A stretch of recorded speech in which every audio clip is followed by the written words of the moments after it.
Hello and welcome to Twilight Sessions. My name is Prophet and I have a message for you today. Today is the final video in the Lionsgate 2025 series. It is currently August 15th, 2025, and so we are after the end of the close of Lionsgate. And so I wanted to do a final reading to kind of collect all of the energies that we passed through during the portal to kind of summarize and tie up and give us a little bit of direction going forward for the rest of our lives, basically. So wherever you are in time and space, this reading will apply to you. If you found this is for you. And even if you didn't just go through a Lionsgate portal, the energies in your life right now are similar. So you are being infused with that divine light, and your DNA is being upgraded with light codes, same as the earth. So wherever you are in time and space, that's what you're receiving right now. So we just received it kind of collectively, but if you're in the future, that's okay too, because you're kind of now catching up. So that's that. So you don't have to be in actual real time. But yeah, so as always on this channel, we are blessed to have the patrons of Jesus and Archangel Michael here to guide, heal, bless, and protect us. So if those energies are in your life right now, you are definitely welcome here. And if they're new to your life, stick around. They might be coming into your life right now for a reason, and this reading might help identify why. So if you're ready, go ahead, sit down, get comfortable. You can grab your tea or your water, whatever you want to do. Just open yourself to receiving whatever you need to receive today.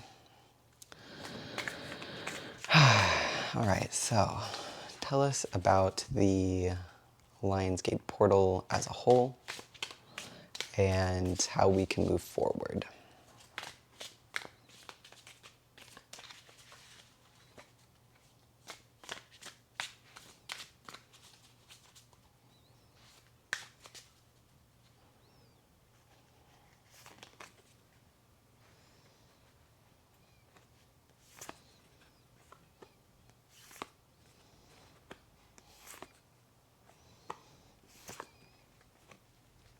Oh my goodness.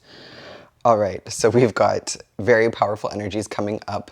We've got the Hierophant, the High Priestess, Child of Cups, the Star, and the Elder of Swords. So let's begin. All right, so with the Hierophant coming in to begin this reading, this is the energy of global awakening. We are, as a globe, becoming a unified body. And the Hierophant is often associated with religious groups or study. And in this instance, I'm not feeling that it is a specific group. It is the entire human race. So this Hierophant energy is wise and well-read is the word I'm looking for.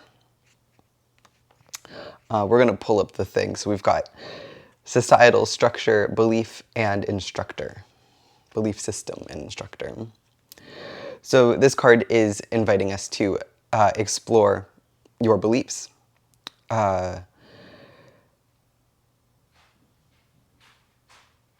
Yeah, this is so interesting. Okay. So this card is all about looking at your beliefs, okay? And then also recognizing your individuality in relation to a group, a cohesive group that you're a part of. So if you're a part of a family or like a company culture of some kind, you bring something unique to that group.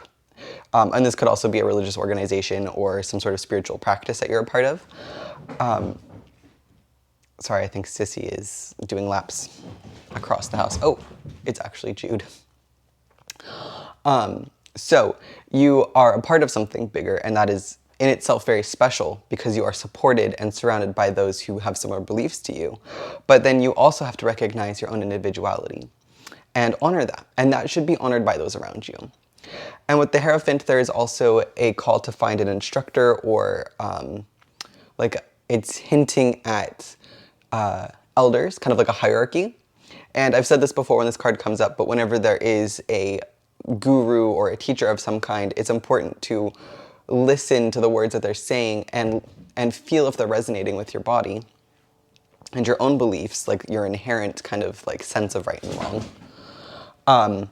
But then also, are they saying that their way is the only way? Or are they encouraging you to think critically about what they're teaching and decide for yourself if it's right? Because there is no one way to find God. There is no one right way to be in the world. Anybody who says, my way is the only way, is wrong. Like, that's just wrong. Excuse me. So, that's the energy we're coming into, is starting to recognize our belief systems and how they impact those around us, and how those who around us impact us. So with the High Priestess coming out, again, I'm feeling drawn to read the book.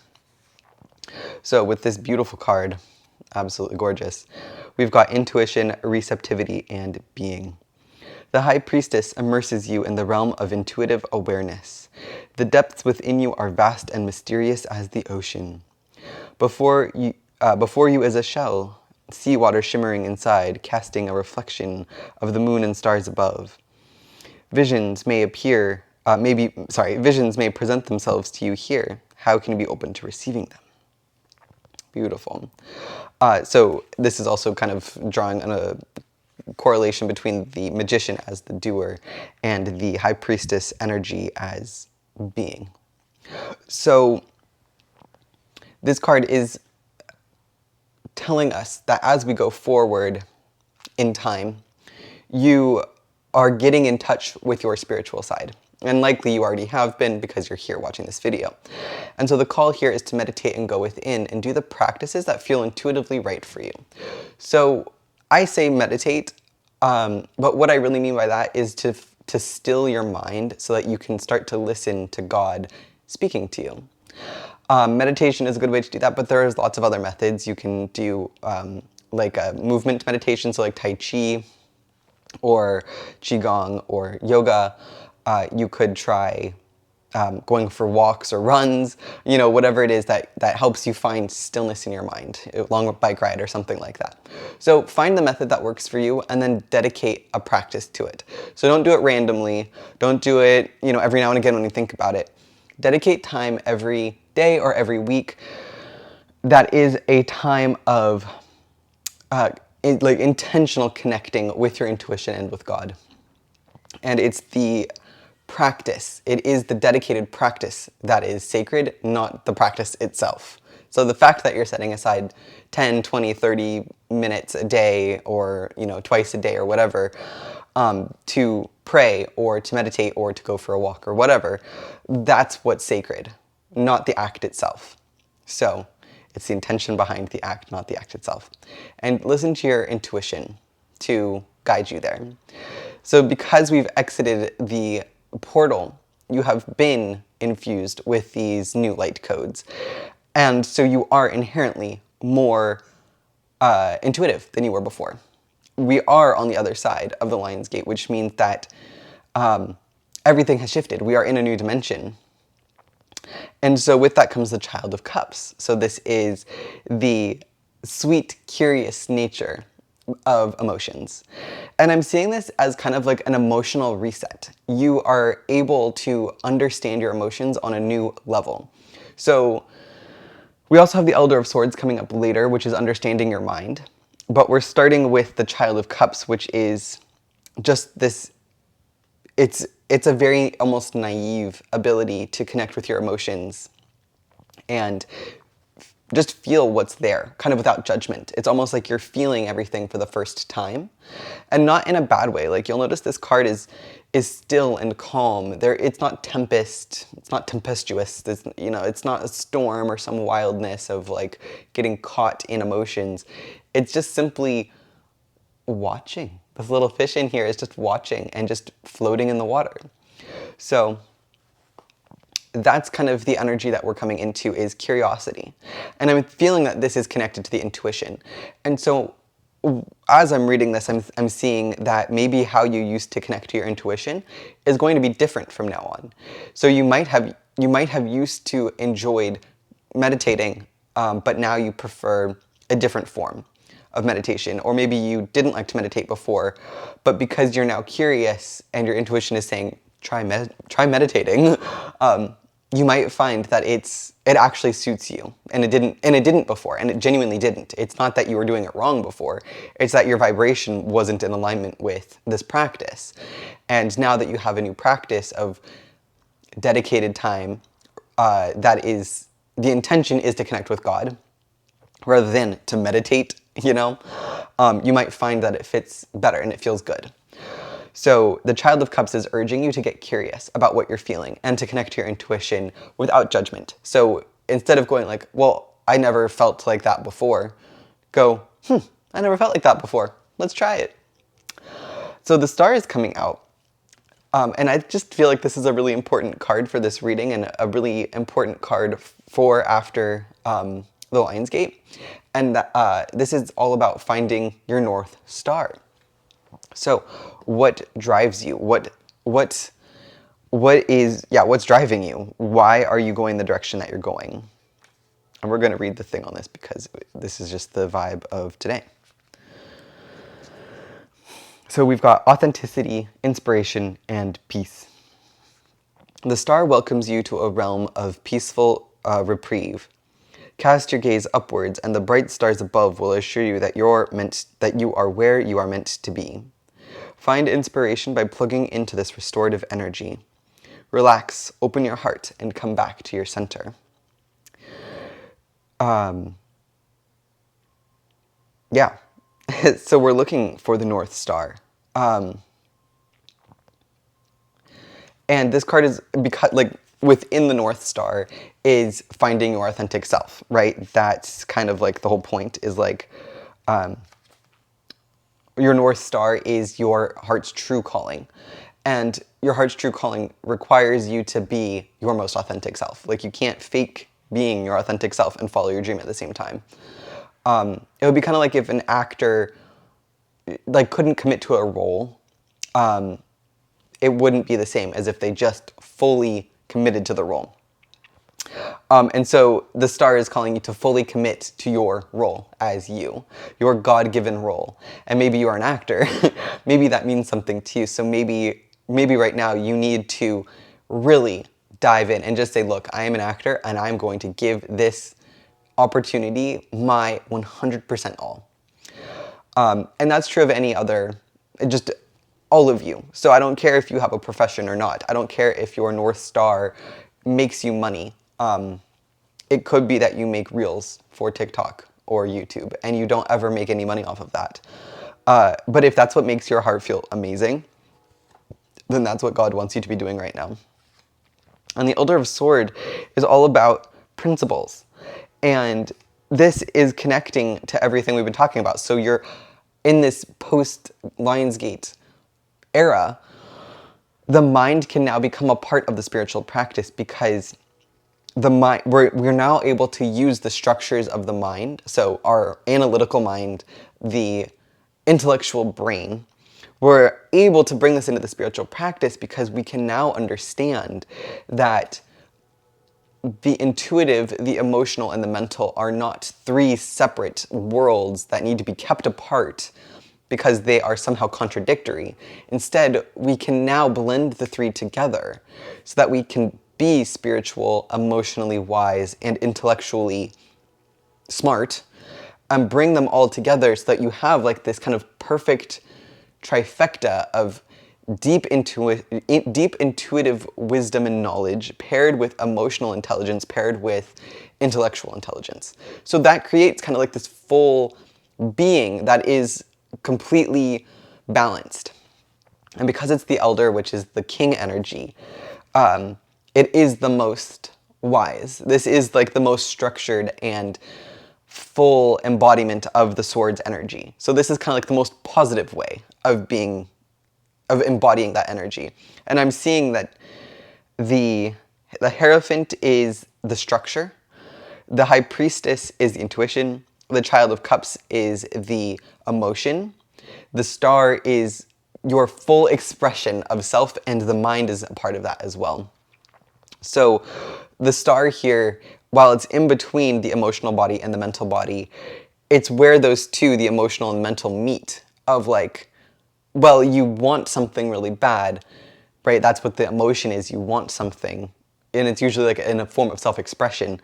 And then the king energy is helping you get to that point of like, well, what do I need to do to get from point A to point B? Do I need to go to school? And if I need to go to school, how can I make that work?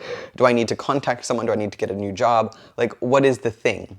Like, what is it that you need to do to make your dreams a reality, basically? So definitely use your analytical brain in this sense. And genuinely, I'm feeling that at this point, I don't even need to tell you to be moderate with your intellect. And I don't need to say like, okay, use your intellect, but not so much that you're overriding your intuitive and your emotional desires as well. Because at this point, you understand that the intellect is useless if it's not paired with emotion and intuition. Or because it's just pure logic at that point, which can only get you so far. And even in science, this is becoming more well known that when we took God out of science, we are now starting to understand that that is missing the picture. We are missing the full picture. While you can't measure God, like the consciousness that is reality, it is still there, and to take that out is to make a dead universe. It would be like, well, I can't measure your soul. Like, right, you can't measure somebody's soul. But it's still there, right? Like your brain, your intellect, all of your memories are a part of you. And we don't have the ability to access those. Like, you can't open your brain and like, you know, file through the little Rolodex that is your memories to find certain memories physically.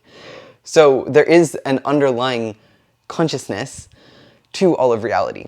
And that's what we took out of science. And I think scientists are now starting to realize that by making the universe a dead place, we are missing half of the information.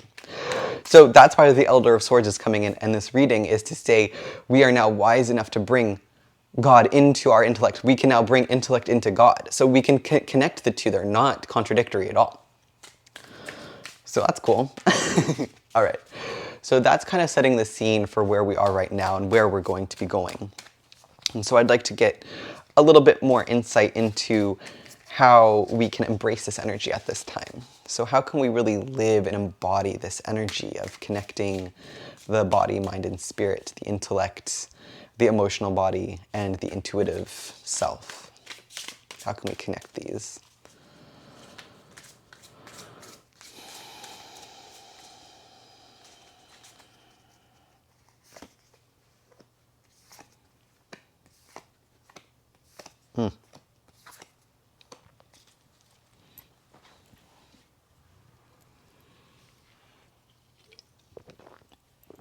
All right. So funny enough, we have two cards of creation coming up. We've got the Two of Wands, and the Magician. So with the Two of Wands, we're talking about understanding how to create using the tools that you have. Actually, and so is the Magician. So this is like the day-to-day knowledge, and this is actually falling directly underneath the Hierophant. And so this is telling me those daily practices are super important. So this is like the practical everyday application of the body, mind, and spirit. And with the Hierophant here, like this as a pair, is saying, excuse me, use your daily discipline. Use that daily discipline as the tools that you use to connect the two. Okay. The Magician is falling under the Star, so we're going to get to that one in just a second. So next we've got the Sun, and the Sun is telling me that when you do start to connect these three parts of yourself, the intuitive, the emotional, and the mental, the sun is shining, right? So you're going to, the star becomes the sun. The star that was out there as your guiding light becomes the sun and washes you in divine light. So there is no more illusions. There is no more thinking that the body, mind, and spirit are three separate entities, or the emotions, the intuition, and the intellect are three separate things. The sun shows them for what they are, which is all branches of the same gift, the same blessing that is life. And this card is falling directly beneath the High Priestess, and which I think is funny because the High Priestess is kind of like this darker theme. It's got like the moon and stars, and then we've got the sun right beneath it. And of course, every star is a sun, and the moon is reflecting the sun's light. So, you know, there is no difference. It's all the same light. It's all the same energy. So the sun, as you start to connect these three parts of yourself through discipline and following your heart, so as you start to like embrace that Two of Wands energy of like creating and doing, the path will become clearer to you. The Eight of Pentacles is coming up next, and this is talking about creating something that is for the good of all. So this is like creating something, your life, with that in a way that benefits every other being around you. Right, so we've got like the little honeycombs here. So like the bees all work together to create something that benefits all.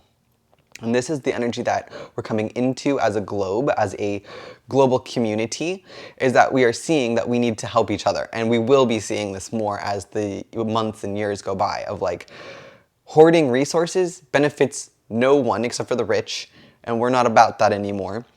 But if we can help each other and share resources, everybody can thrive and live a peaceful, happy life. And then we've got the Magician. So the Magician, again, is all about creating your reality. This is like on a grander scale. And this card is falling directly beneath the star. And so what I'm seeing is that your path is written in the stars. This is a destiny pair. This is a pair of destiny cards. As I said that, the timer says 22:11, so that's kind of fun.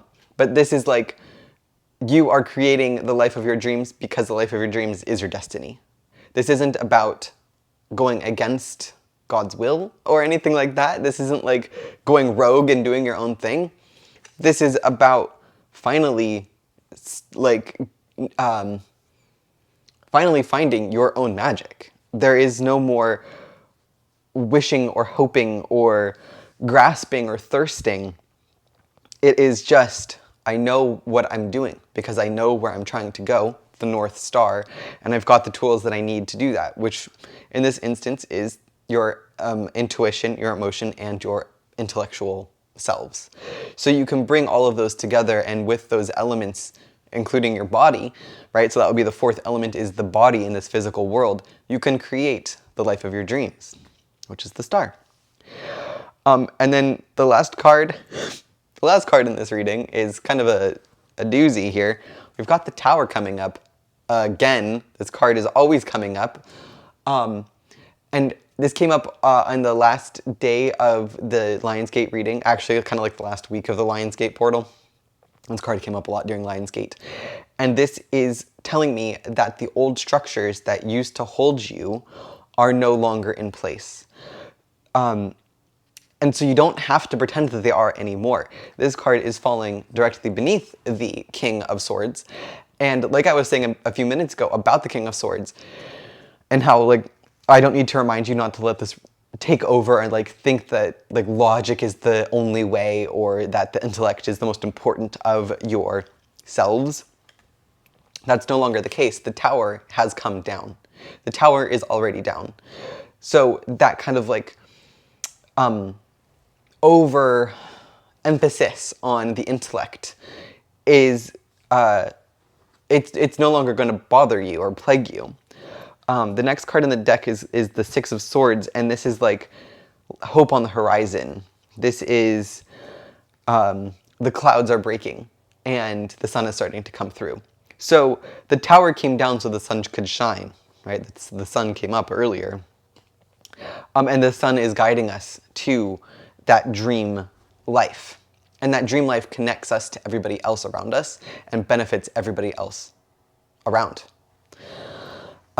So by simply just being your most authentic self, you are doing the most good for the world at this time.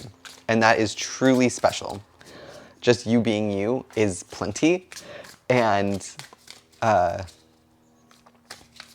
you being you is your destiny. It is the star and the magician. So yes, the tower is big, but the tower here is talking about how during the portal, everything that was keeping us shackled to the past and to the old way of being is gone now. It's gone now. So we don't have to live through that anymore. So in this instance, the tower is it's like a good omen of like, good, it's over now. We don't have to live in that same paradigm anymore. We can build anew.